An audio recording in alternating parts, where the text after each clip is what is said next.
I haven't touched the Vehicle A, apparently. Vehicle 4 got medium pulses in. Vehicle 3, energy and missile hardpoints. Yeah, this is the one that I typically just ran with 2 ER peeps and then, well, 3rd ER peep, really. So, 275. Can this thing fit a bigger engine? It can, but I'd had to buy a bigger engine, so didn't. That's right. Okay, we were trying... I think it was the Ultra 10s on the... Was it the 2 that had them? One of the Vapor Eagles has ballistic hardpoints. I just don't remember which one. Let's take a look. You have ballistic, so you could fit... Yeah, you could definitely do ER peeps and Ultra 10s on this. Can the 1 run it? 1 could run it as well. Is there a better version for it? No. Oh, that's just the Hero Mech. I don't think it could. Okay, so it's a toss-up between the 2 and the 1, I guess. 1 has extra jump jet time. The 2 has exact same quirks. Kind of goes to show how good the Vehicle is, because it does not require any structure or armor quirks or stuff. It's just the way it is. Gets its extra little jump jetty goodies. Yeah. The 2, you can fit them in the body. Oh, that is true. You get 2 Ultra 2 slots there. Okay. Let's try that then. It already starts with 1 equipped. How much does this thing weigh? It weighs 10 tons. I was right. Okay, so get rid of the target computer. We're just going to strip the whole mech to start with. Let's go with... I think this thing had a 330 engine to start with, but we were looking for an XL 280, so we'll grab one of those eventually. There we are. Grab one of those, and then we would want ammo for this sucker. At least 4 tons, I presume. And strip off the left arm, saving me some tonnage, which is nice. Already got the endosteel and ferrofiber. You'll need 3 jump jets to make it top of the building to mine and collective. Okay, noted. Let's see if we can't stick 3 jump jets in this thing then. 1, 2, and 3. Unfortunately, we don't have enough tonnage right now for the ERPPC.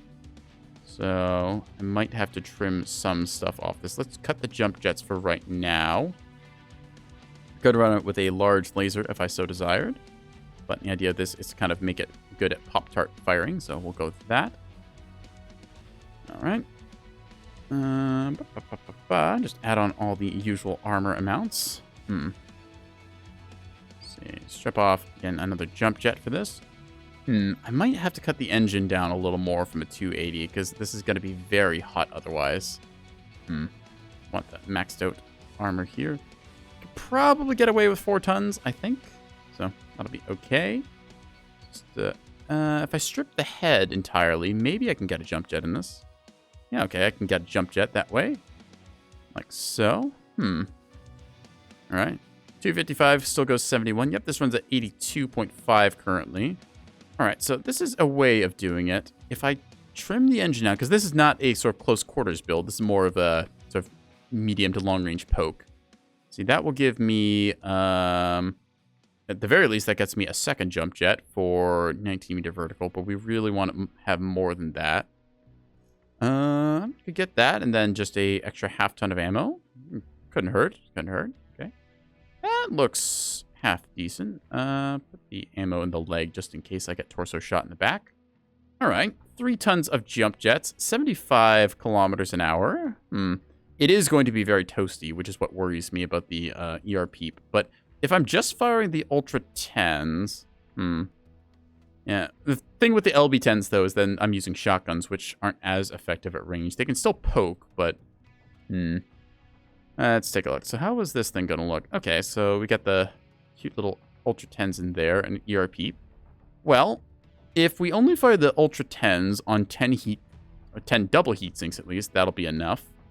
We can add the ERPPC in as we please. Okay, we're going to save this build here as the VGL-2, 2 Ultra 10s, and then an ERPPC. Let's go ahead and add this thing to the bin of shopping.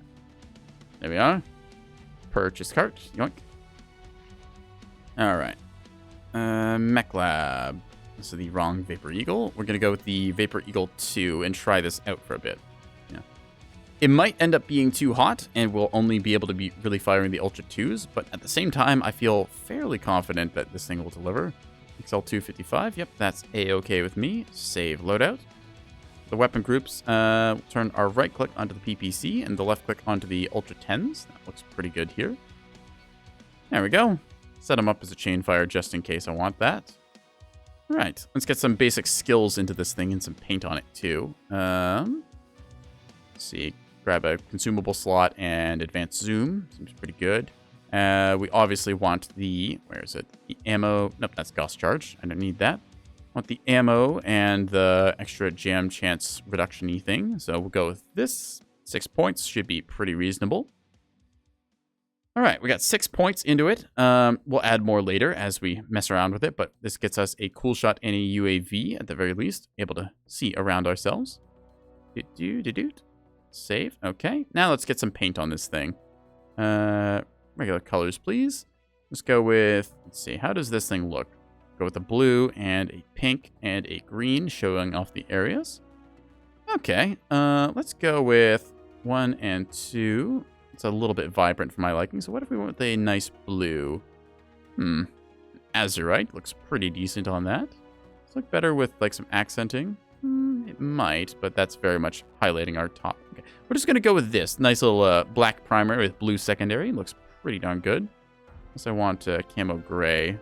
Nah, I think we'll stick with the regular obsidian black that I paint most of my mechs in because I'm just uninspired like that. And, you know, black's an easy color. All right, let's queue up with this thing and see how it handles. Wow, that was very fast. All right, well, we said we were going to go for Mining Collective, so we can go with this and that. Mech can also run 4 Ultra 2s like a Sun Spider. That is a bit silly. It doesn't have the ECM of the Sun Spider and the extra jam chance reduction, but still it's like, let's see, it's 55 versus 70 tons. So that's a bit of a tonnage reduction, giving you like 15 extra tons to your team. Nice to have. I'm not too big of a 4 Ultra 2 fan. I've run the build a couple times on things like a Sun Spider or a Hebben Jaguar and found this just kind of okay-ish. The same loadouts are lighter on ammo, but load 5 Ultra 2s. Yeah, I guess you could do that. I feel like you'd run out of ammo, though, because there's a lot of tonnage invested into your weapons then. It's only got you, like, with, what, like 3 ammo bins then? It's not a whole lot. Still, might end up playing more Vapor Eagles tonight as well, because I remember them being good. I just ended up not playing a bunch of them for a while, because I kind of just, forgot about them. Still, we're going to see what we can do. The old 007 Sawoot.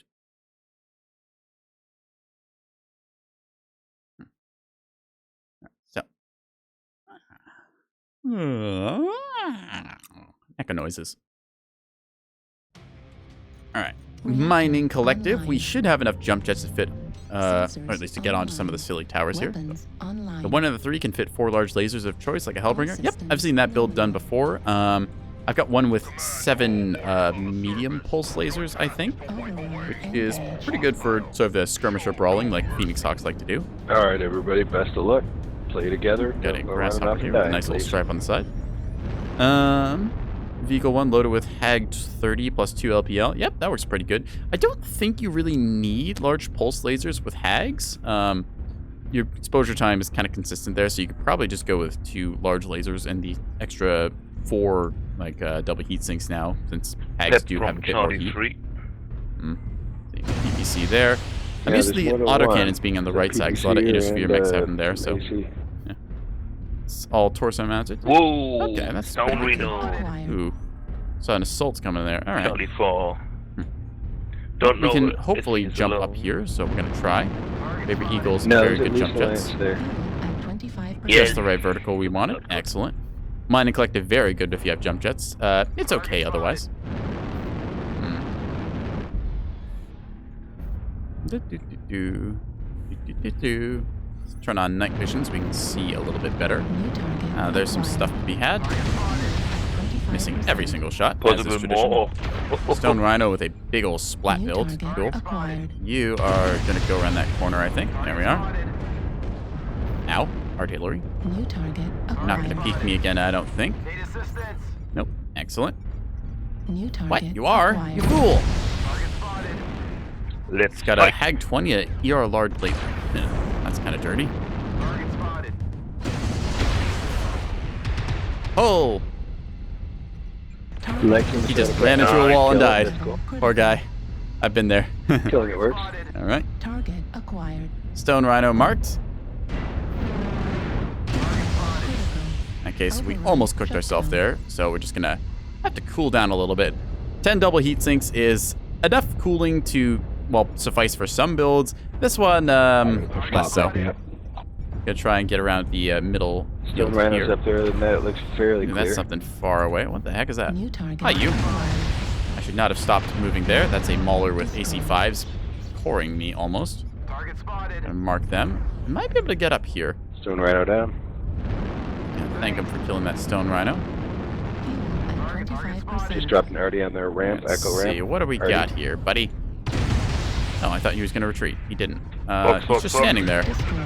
Okay, well, New target acquired. we take those. We're up by 3, so no complaints. Target spotted. That is UAV that just went New down. target acquired.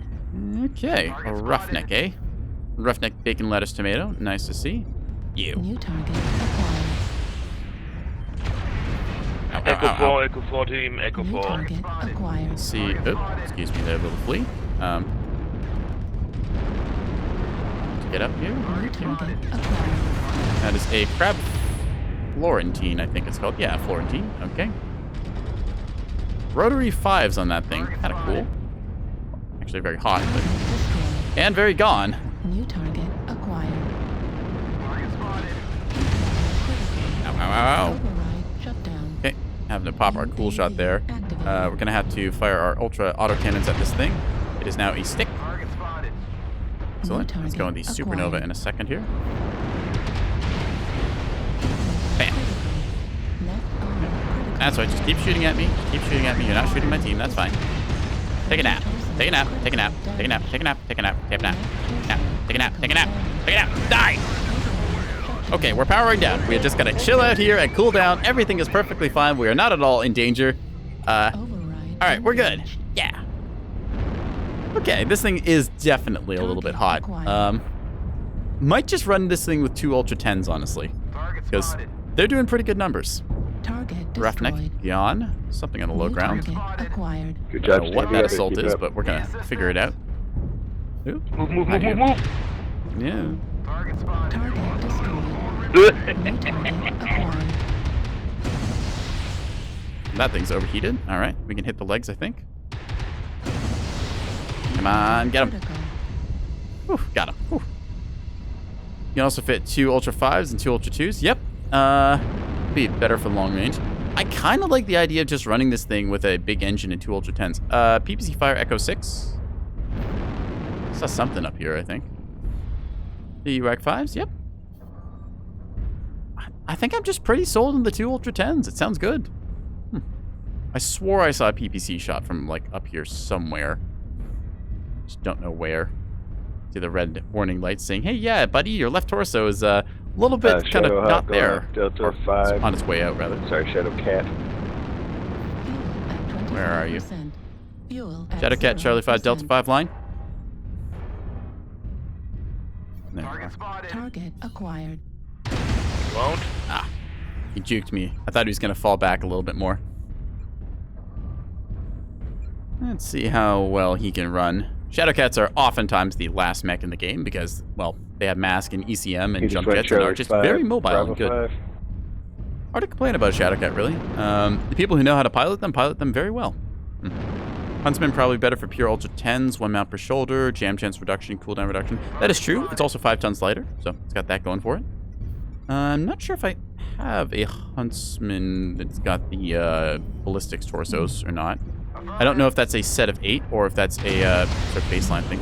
How are you not dead? There we go. All right, I Good thought I hit job, him on that team. last shot, but Thank apparently you for I staying am just a together. little too I'm high. gonna So call it a night at that. GG that one. Yeah. Nobody kills by me but me. Huh, that's a good way to live. It's a Omni-only setup for Huntsman. Okay, well, I've got a Huntsman with, it's the Huntsman Hero that I normally run with SRMs. I could trade out some stuff on that to see if I can't get some Ultra 10 goodness in that. Let's go take a look at that build. So this thing, a lot of fun, but also very, very hot. So Yeah, I think maybe ditching the ERPPC is the way to go with that, but we'll decide later. Where's our huntsman? Should be there. It is. So in this case, we've already got this build saved, but just in case, save. Oh, we don't have this build saved. That's important. Okay. I thought I had saved this build. So 8-SRM6, so we don't have to rebuild it. There we go. Saved. And then we're just going to strip the mech of its goodies and whatnot. So there we are. Now we need the Omnipods. On the right torso, we're going to take the Ballistics one, the Huntsman B. It gets us Ballistic Velocity too. How nice. And then we're going to get the Huntsman P here, giving us extra Ballistic Velocity. Okay. I wonder if the arms give us a Ballistic Jam chance reduction. This gives us Ballistic Cooldown. That's very good to see. Let's go with that. And then, any others? The B gives us Ballistic Cooldown, and the C gives us Ultra Jam chance. All right, we'll take the Jam chance reduction over the cooldown. It is tempting to get that extra 10% cooldown, but I think that the Ballistic Jam chance reduction and extra velocity outweighs it there. Yeah. There's no sense having cooldown if you can't fire your guns because they're jammed. All right, there we go. Alternatively, I could put it in the right arm, but I don't really think I want to. Let's see, how does this thing look? Okay, 2 Ultra 10s, fairly in line with the cockpit, but also very far apart. Don't worry about the convergence. Maybe copy the Enforcer 5P loadout for 2 UX5 ERP. That could work on an Enforcer. Don't play many Enforcers, although I do like them. It's more so I like them on tabletop because they have very strong frontal armor and a good weapon systems. The AC-10 and large laser combo just being pretty useful for a lot of the engagements you get for that. Let's go with, okay, 1, 2, 3, 4, 5 here. All right, that gets us some extra tonnage to spend on stuff. Let's armor up the head a little bit because I guess just why not? And then, I don't know, left arm a little bit. Could fit heatsink, but I think I'm okay. Just 2 Ultra 10s on 10 double heat sinks. It seems all right. Just make this a little bit more symmetrical. That looks pretty good. All right. Copy the Enforcer's Veagle. Hang on.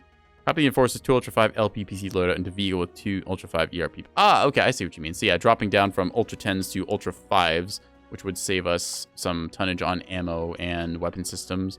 Yeah, that would free up like 6 tons. We could definitely fit in some heat sinks with that. That also improves the range on it. 630 effective versus 540. And extra 200 meters a second velocity. I think that's what velocity is anyways. Alternatively, instead of 3 Ultra 5s, you could do like... Oh no, 2 Ultra 5s. You could do like 3 Ultra 2s with ERP. That could work. Options. 5's closer velocity. Yep. The overall cooler. And you would fit it all into like the left torso with the right torso being the energy. Okay. I might try that later. I want to try out this Huntsman, though, for the moment, because the Ultra Autocannon 10s seem pretty good. I was enjoying them last game. All right, we're going to have to swap the skill nodes on this thing, going over with the magazine capacity and Ultra Autocannon nodes. I think pretty much everything else is the same. Bunch of range, bunch of heat gen, armor and structure. Yep, got our speed tweak here. Maybe advanced zoom. Okay, we might take a range node off. Radar derivation, and that sounds good. Let's go over to firepower and free up 1 node. There we go. This also gives us a C-bill bonus boost because we're on the hero mech. So let's go with that. Yeah. Feel pretty good about this. Just Ultra Autocannon 10s on a 50-tonner. Nice stuff to see. 20% jam chance reduction. I think we've got like a, 10% ballistic cooldown quirk? Yeah, pretty good. I don't think the the Huntsman heads change anything. At least as far as I'm aware, they don't have a particular quirk to each of them, unlike the arms, for example. So we'll just go with what we got and see if we can't get some Ultra Autocannon goodness into the enemy. Yeah. Give me 1 second. What is OBS complaining about now? Hang on. Okay, OBS, what is your problem? Why are you being weird? Okay. Strange, but not explaining it. Well, either way, we take those. Yeah. gave me a weird kind of pop-up notification for a second there, or flashed funny, and then I look at it, and there's nothing wrong with it, so I don't know, I guess OBS just wanted attention. We'll go with that.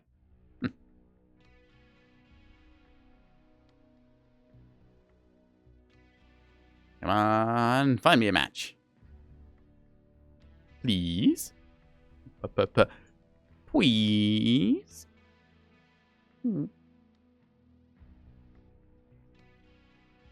If you ask the matchmaker nicer, sometimes it will give you a game. Other times it'll just say no and spite you. In this case, it responded nicely. So let's go for HPG Manifold with Assault. Feel myself getting a little bit weary here, streaming for 9 hours about will do that to you. So I think this may be our last one for the night, so let's hope it ends on a good note. If it doesn't, then I might drag it out for just 1 or 2 more games. We'll see. Yeah.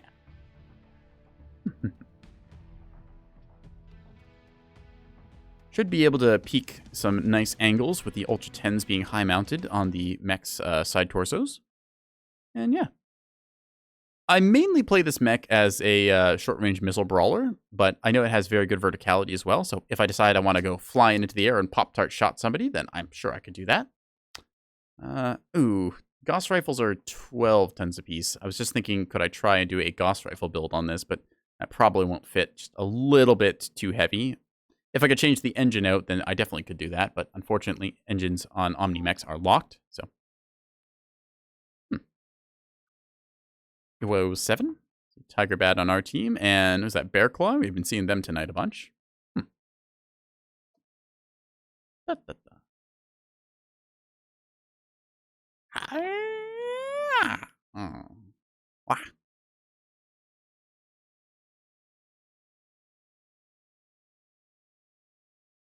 Keepy kitty. All right, chat. Let's make it a good one to end on. If it's a bad one, well, one more. Just one more. Beep up, boop goes the button. Online.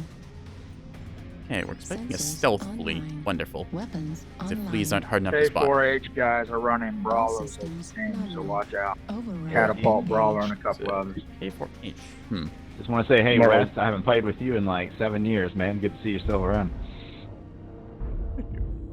Marvel's going to be in a stealth flea somewhere in the back lane. Running door base. Got the longbow here with the old jet turbines on the edge. Supposedly it's to let the missile exhaust fly out the back, but... Hey, I admit I'm bad at video games, so... This isn't a video game. This is simulation for the end times. I don't know what they're talking about. But... There's no zombies. We are the zombies. That's why we're still playing this goddamn game. You can fit 2 Hag 20 never on seen a Huntsman mech as well. It pilot feels pretty outside of a solid. mech. Ooh, that would be decently solid. I've got a Stormcrow Lacerator that I put a Hag 40 and an ER Large in, and that thing did pretty well. Benefit of the Hag 20s is that you can fire both of them at the same time and put a good chunk of damage out at the same time versus the Hag 40, which takes longer. But the difference there is that Hag 40 weighs 16 tons versus the pair of Hag 20s, which is 10 tons for 20 total. So 4-ton difference there. Lights Delta 7? Question mark? Multiple lights, Delta 7, not just one. Got you. Thanks for calling. Oh boy, we got a light lance going over there, so they might be going for a base cap. That could Be be bad. Marvel on a flea and then somebody else on a small laser flea as well. New target Alright, so we acquired. see enemies that away. Large pulses can do Going to my anything. usual spot on this map, I just kind of like to sneak around the right side here and then peek these Base angles. is being captured. Here we see them touching the base, trying to make us About panic 3 and come lights, back. maybe 4, Delta 7. Target spotted. New target. I will not be Coming bamboozled, back out. which I am meaning I am also lazy and don't want to go back. I have lens. corner till we're all there. Take a look up here. Base is being captured. Hear them just capping the Right, base, those doing their stupid thing. 5%. Mark that Stormcrow C. He's hitting the Streak wall. SRMs. He's going up the ramp. That's going to be a bad day for our light mechs. Shadowcat up on the wall. Target Tiger spotted. doing his thing. Don't see anyone. So that is both a good and a bad thing. Target spotted. If I don't see anyone, it means they're not there to shoot me. But if I don't see them, it means I You don't see them guys coming. up front, pull back. You're New gonna get hit by the target brawlers acquired. while we're chasing these freaking lights everywhere. Snubs and an Target MRM30. spotted. Interesting Target build. spotted. Pretty good combo. Nice burst. coming out Elegant. window behind you. Acquired. Target spotted. Don't they? Target spotted. All right. Well, I think it is time for us to not be here, so we're gonna jump jet up here because we Huntsman has awesome jump jets. 25%. Woohoo!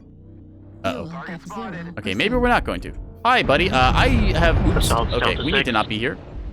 Jump jets, don't They're fail me about to now. Damage. Bum, bum, bum, bum, bum, bum, bum, bum, bum. Critical Oh, crap. damage. Alright, so we may have done an oops there. No! Left torso destroyed. No. Blap.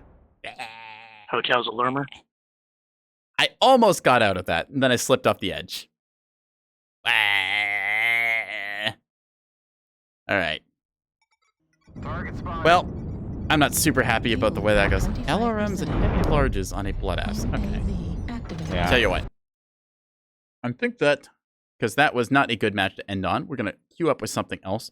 I'm going to try and see if I can't start the stream with the same mech that I'm going to end the stream with the same mech I started in. I'm losing the ability to speak here.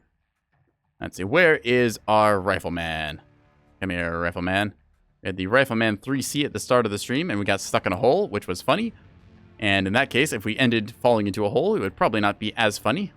But if we get stuck in a similar hole in a similar situation, then that is quite humorous. So, falling to my death there because I did not properly account for jump jet burn time and also the required elevation height difference-y thingamawhatsit, forward momentums, all the numbers and stats and stuff that don't really make any sense to anyone but me, even though I don't know what I'm talking about. Point is, we fell down and it did not go well. So, there. If we had gotten out, that would have been brilliant. We would have baited, like, at least, 65 and a 75 tonner away from that. Ryan and a catapult checks out. But, unfortunately, we fell down. So. Nekoboys are not immune to breaking their kneecaps. The nicky kneecaps. So, we're going to try for a AC-20 snub-nosed PPC brawler here and see if we can't get some good final games. Hopefully, we don't have to wait too long in the queue. We'll have to consider Hag 20 Huntsman, because that's a pretty long-range build. Then again, with the arm mount, could I fit a Hag 30 or 40 in that? Considerations. I feel like for the lighter mechs, you want to go with a singular Hag, because it's just it's just kind of better in that case. A Hag 30 is 16. No, is it 13 tons? I think it's 13 tons. So that's pretty good damage.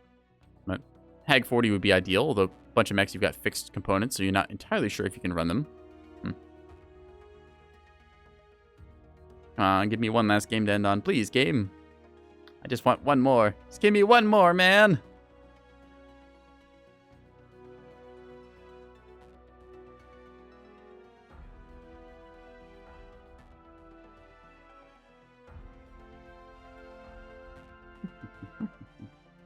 Still, 9 hours of Mechwarrior Online tonight, so chat, people who have been with me from the start, if there's any of you, I hope that you've had fun. Everyone else who's tuned in and tuned out, or otherwise just tuned themselves, I hope that you've enjoyed yourself too.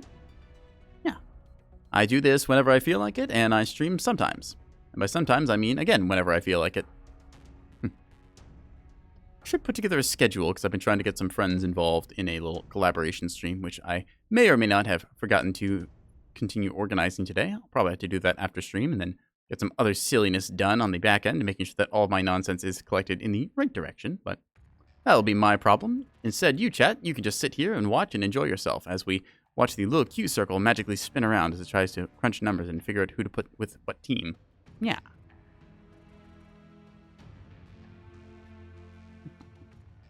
Meantime, watch my majestic cat hair wiggle back and forth. Yeah.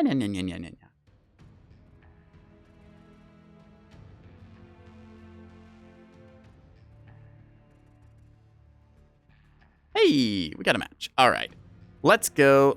Bear Claw's not great for brawling, as I found. Sarah's Metal Scrapyard, though, do kind of want to do. Might be River City. Okay. We can handle River City, I think. We've got enough range to fire some shots around the outside. It might be Bear Claw after all. Bear Claw, River City. It is Bear Claw domination. Okay, well, let's see if we get stuck in the same hole and die in the same way. That would be a little bit humiliating if that's the case. I have to mention in feedback about the map that, hey, there's a spot you can get stuck, which is not great.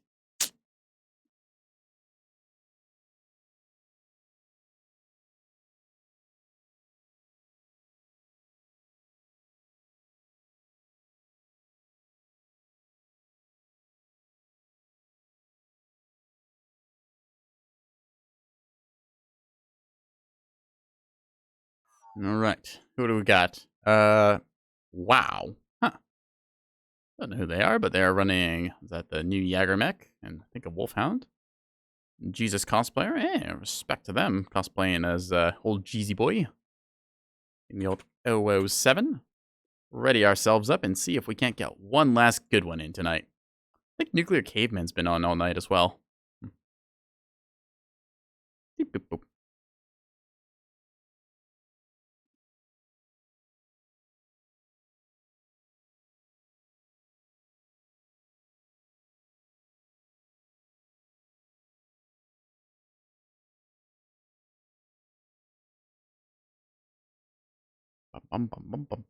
Who are we waiting on? We were just waiting on Commander Hollis. Anyone with CMDR in their name, I automatically assume they play Elite Dangerous.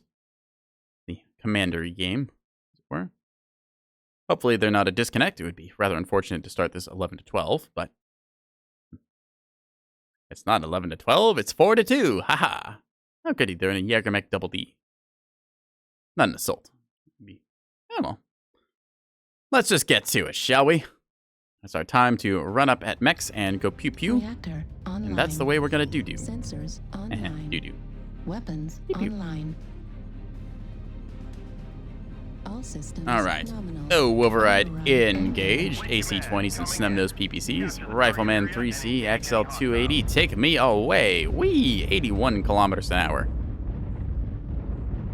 Also, very nice cockpit, this one. You can see very well to the left, right, and above you. So, down is a little bit obscured, but I mean, you've got a map there anyway, so it doesn't matter. And hit that override. It's your Commander Hollis telling us, oh, override. We are ahead of them, though. Yeah. We're on the top side of the map now, so a little circle over here we can get into.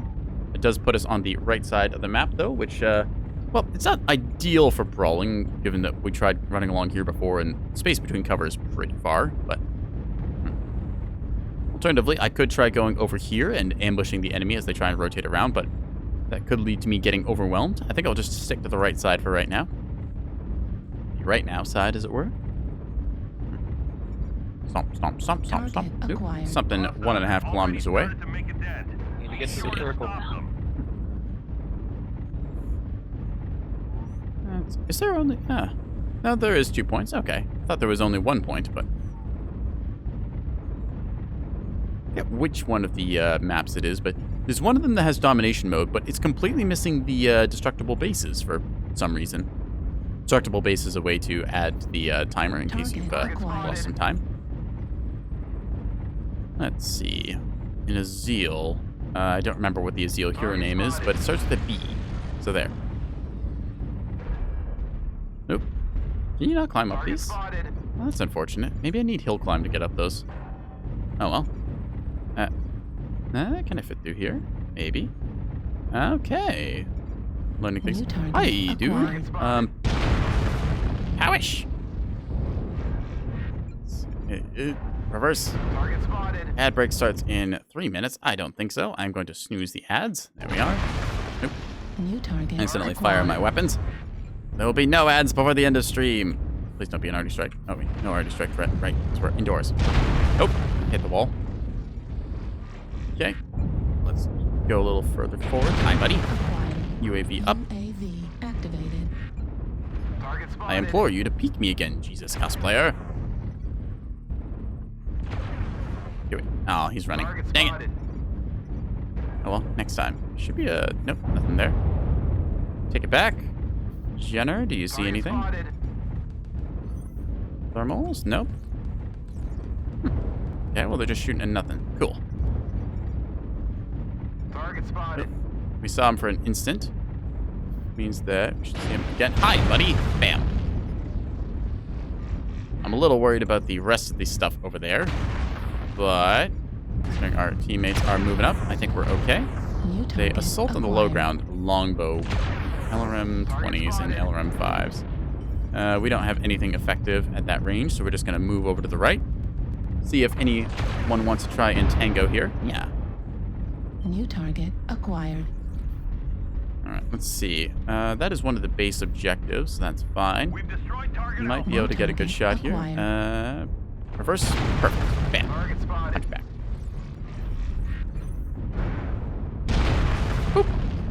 Try to pop that right torso, hoping it's an XL.